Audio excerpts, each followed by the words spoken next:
taking the bigger judgment on genocide.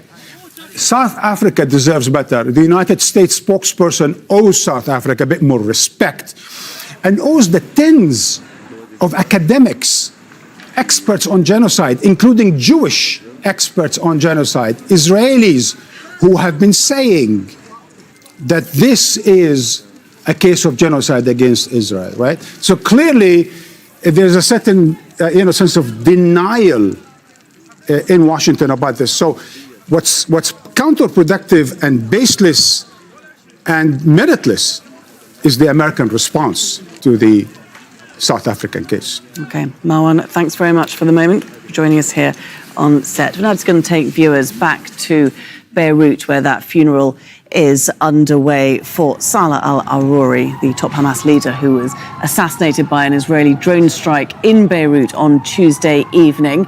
Imran, tell us where you are and what you're seeing there. Well, let me show you. The funeral procession has arrived for Salah al-Aruri, 57 years old. He was the deputy chief of the Hamas political bureau, one of the founding members of Hamas's armed wing, the Qassam brigades. He spent 15 years in an Israeli prison. He was then released in 2007, and that's when he was moved to Lebanon and been living in exile ever since then. He was the Hamas spokesperson, and he was the architect of the deal that freed 1,027 Palestinian and foreign prisoners, and they exchanged that for a single Israeli soldier, Gilad Shalit. In that deal was Yahya Sinwar, was also freed, the man many consider to be the mastermind of the October 7th attacks. Now, at the start of December, al-Aruri was also the Hamas official who told Al Jazeera, in fact, that a prisoner exchange would happen, would be released, would not take place without a ceasefire.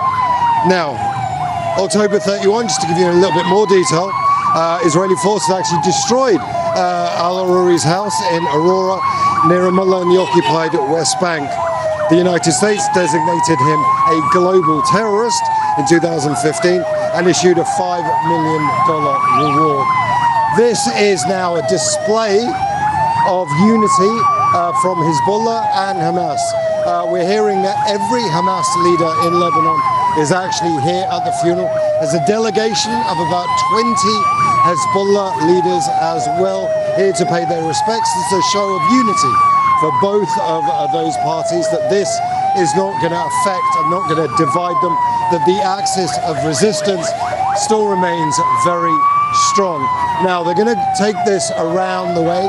He'll be buried eventually in the Palestinian Martyrs Cemetery, which is in between Sabra and Shatila Palestinian refugee camps here in the southern suburbs of Lebanon in Beirut. A lot of people out on the streets here, but this is not about the Palestinian leadership. This is about the people of Palestine who live in Lebanon, showing their respects. Imran, great stuff. Just do stay with us. We're just going to talk to Marwan Bashar here in the studio a bit, because it's quite loud with all the sirens going off, but we will come back to you when hopefully the sirens have died down a little bit. We can hear a bit better what you're saying. There's Imran in Beirut at that funeral. Large numbers of people turning up there. Who should we expect to see in terms of officials and leading figures? Well, clearly, Hezbollah and its allies are keen to show solidarity both with Hamas and with Palestine, and this is one occasion, especially that it's about mourning, as it were. I think it'll be, this is a good opportunity to express outrage as well as sadness for the loss of Salah al-Aruri. In general, both in Palestine, when we saw the procession in Ramallah for Salah al-Aruri, officials from the Palestinian Authority were present, right? Ministers from the Palestinian Authority were present. Because in a sense, he's been considered a catalyst both among the Palestinian factions as well as between the Lebanese resistance and the Palestinian resistance. So his history is kind of enshrined with that sort of being a catalyst, a unifier, if you will, both among the factions. He actually signed one of the reconciliation agreements between the secular Fatah and the more Islamist Hamas. And he certainly was the contact man of Saleh al-Aruri. in general, both in Palestine, when we saw similar-minded groups in the Middle East. He also founded the procession in Ramallah for Saleh al-Aruri, officials from the Palestinian Authority were present. Right? Ministers from the Palestinian Authority were present. Because in a sense, he's been considered many assassinations of its top leaders, and it seems to regroup quite quickly. Will this time be any different? It probably won't be that different, but he is a major leader. There's no doubt about that. And he was a candidate to take over as the overall leader of the political bureau of the organization. So his history, both as a long-term prisoner and as someone that comes from Ramallah and has a long history of struggle, I think he certainly would have been a candidate. Just briefly, to summarize the structure, there's sort of 4 different components to Hamas's hierarchy here in terms of regions. So there is Gaza, there's the West Bank, there are the prisons. The prisons have their own, as if they are like Gaza and the West Bank. And then there is the outside world, everything outside Palestine, like Lebanon, Jordan, and so on and so forth. Mr. Aruri basically was part of all 3 or 4 of them, right? He spent a long time in prison. He comes from the West Bank, spent time in Gaza, and he knows very well, of course, Lebanon, and so on and so forth.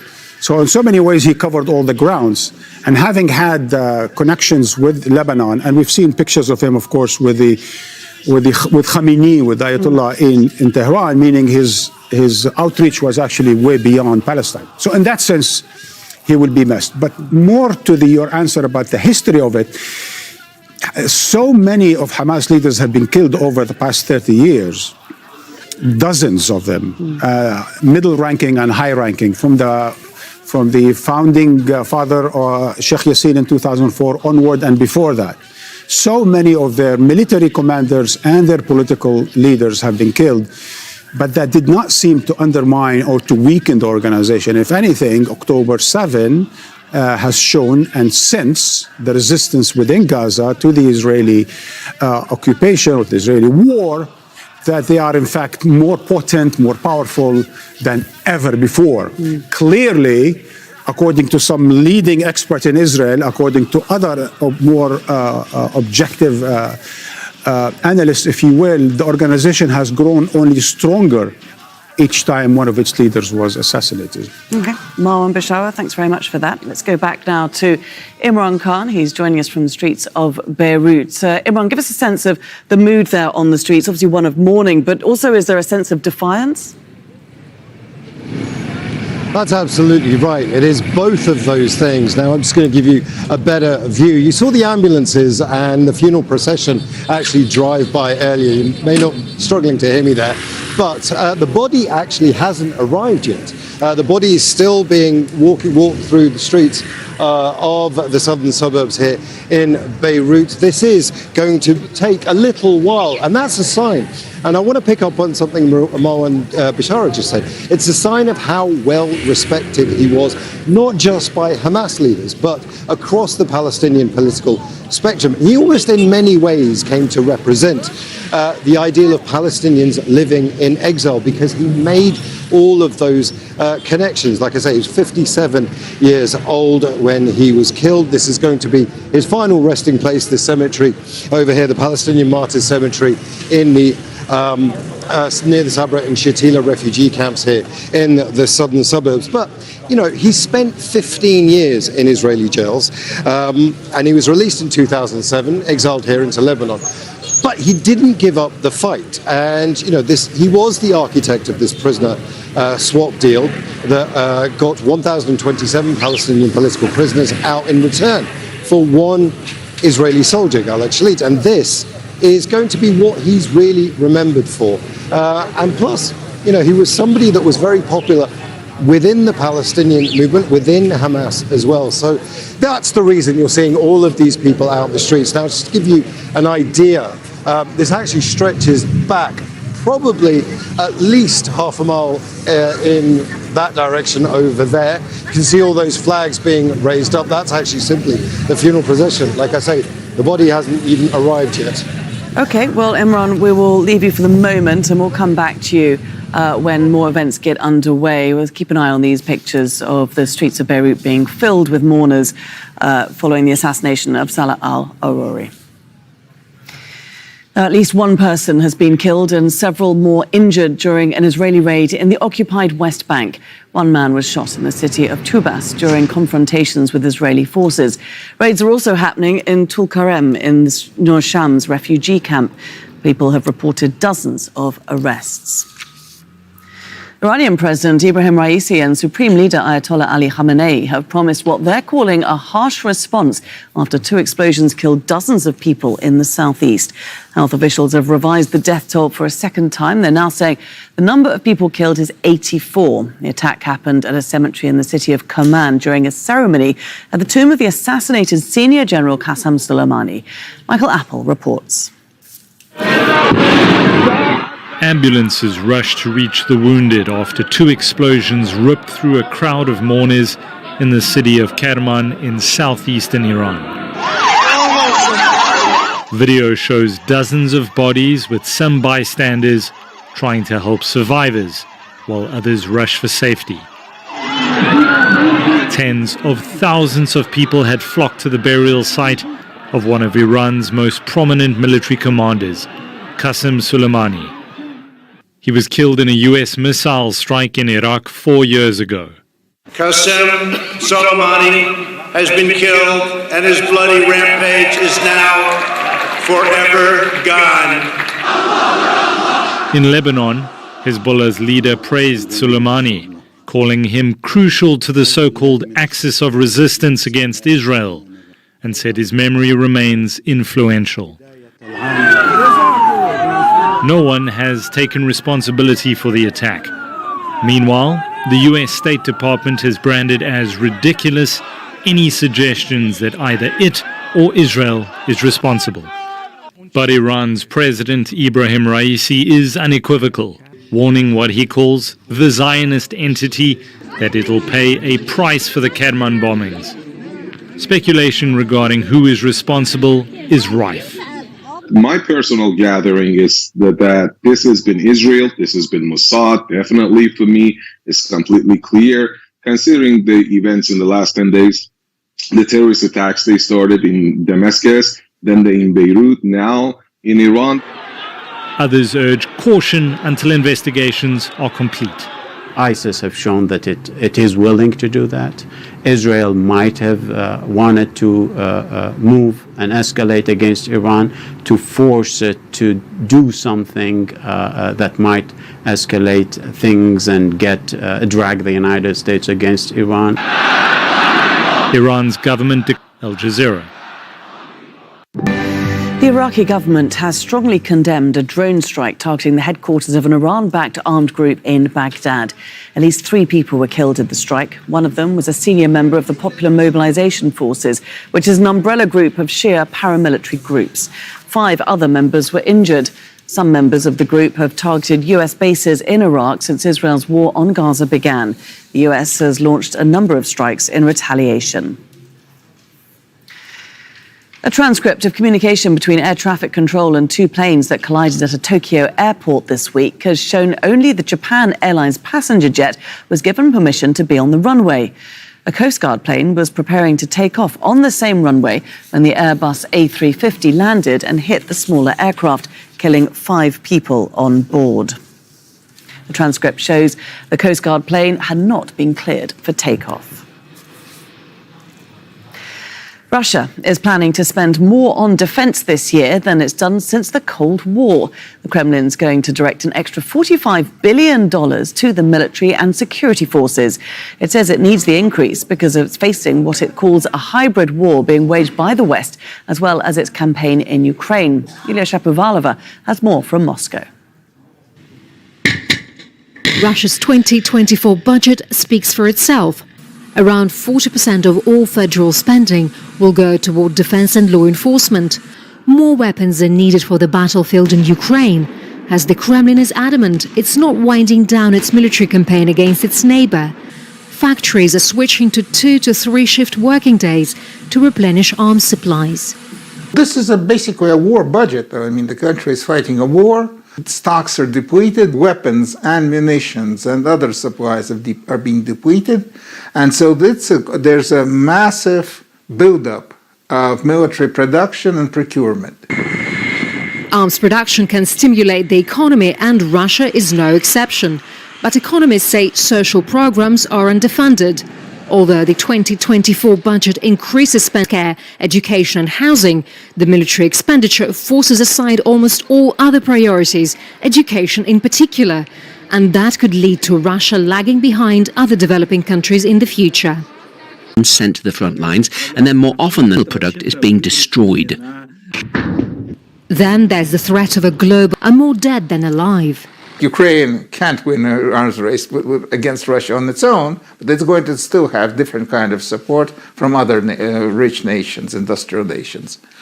And that's not a very good scenario, because there's going to be a Cold War and arms race internationally. Nearly 2 years into Russia's special operation in Ukraine, the economy is still growing, largely due to oil revenues. It's a sign of its flexibility and durability. Currently, the country manages to cope in spite of all the sanctions imposed by the West. The oil price ceiling is not working. The so-called Russian state capitalism is choosing, as former British Prime Minister Margaret Thatcher once said, to put guns before butter. Yulia Shapovalova, Al Jazeera, Moscow. Well, let's take a closer look at this year's planned budgets for the US and Russian militaries. In the years 2019 to 2021, the federal budget allocated annually to the Russian military averaged around $48.5 billion. This represented 14 to 16.5% of Russia's federal budget. But this year, nearly 40% of all spending will go towards defense and law enforcement. Russia will now spend an estimated $140 billion, according to the Stockholm International Peace Research Institute, nearly 3 times the amount of pre-war levels. The United States has also approved a record budget this year with $886 billion in funding for its Defense Department. Last year, its military budget accounted for 13% of all federal spending. Vicky Price is an economist and a former joint head of the United Kingdom's Government Economic Service. She joins us now from London. Great to have you with us. So Russia's military is going to have a healthy year in 2024. What about the rest of the Russian economy, though? Well, that military spending is in fact helping the economy quite significantly. Everyone was forecasting a drop in GDP for 2023, where in fact what we're likely to have seen is a growth of 3%, possibly slightly more than that. And that is on the back of that type of spending, which of course goes to quite a lot of companies, a number of them private companies that are in the manufacturing business. So they employ loads of people to produce the goods that Russia needs. And now, of course, as you've been saying, that's going to be increased quite significantly, so there'll be more demand for those products. So unemployment is quite low in Russia, and of course remember that loads of people are being used in the army as well, so there is a shortage in some areas. So people are being paid. Yes, of course, inflation is quite high, it's over 7%, and interest rates are very high, they're at 16% right now.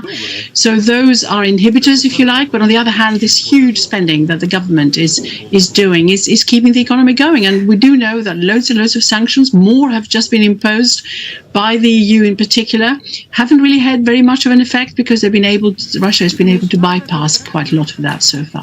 But when you look at the percentage that Russia's spending from its budget on the military, you've gone from 14 to 16.5% to almost half. It's got to get that money from somewhere. So are other public services suffering in terms of healthcare, education, these sorts of infrastructure, these sort of services? Well, yes, although they have announced that there will be extra spending on health, again, as you've been highlighting yourselves. So people have to be kept reasonably happy. Remember, there are elections due in March for President Putin, who hopes to be re-elected or expects to be, I would imagine. So the population needs to be kept reasonably happy. for that to be an overwhelming success, if you like. But yes, you're quite right. There is an issue of, what suffers. But the reality is that there are still loads and loads of revenues coming from exports from Russia, whether it's oil, which is very often selling above the cap that the Western nations have put on it as part of the sanctions regime. It's been able, until recently, we see what happens now with the new sanctions, to sell a lot of diamonds, which is bringing in a huge amount in terms of receipts, and loads of other commodities. It still sells liquefied natural gas to Europe, which is interesting in itself. It is. Vicky, so what we've got is still, just because I want to just briefly get one quick question in. How sustainable is this war economy? You can do it for a while, I think, as long as those revenues come in. If the sanctions finally work, it's going to become a lot more difficult. OK. Vicky, thanks so much for taking the time to join us there. It was great analysis and good to hear your views. Thanks very much. Thank you. Thank you. OK, we're going back now to Beirut, to the funeral that's taking place in the Lebanese capital there for a top Hamas official who was assassinated in Beirut on Tuesday. Let's join Imran Khan. He's there where that funeral procession is taking place. Any sign of where the coffin is so far, Imran?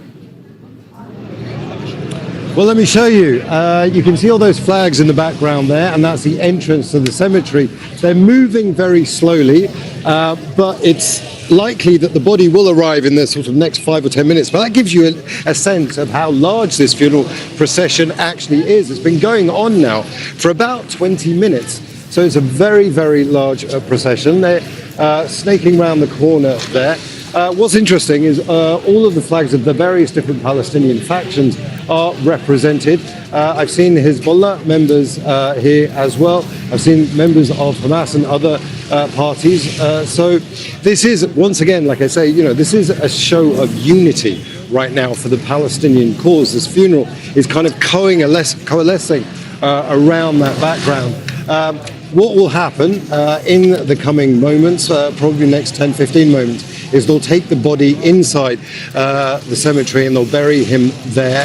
That's the Palestinian Martyrs ceremony, a cemetery specifically for people who died for the Palestinian cause that are living in exile. And that exile thing is actually worth reiterating. One of the things that Salah al-Aruri came to represent is the Palestinian movement that is in exile.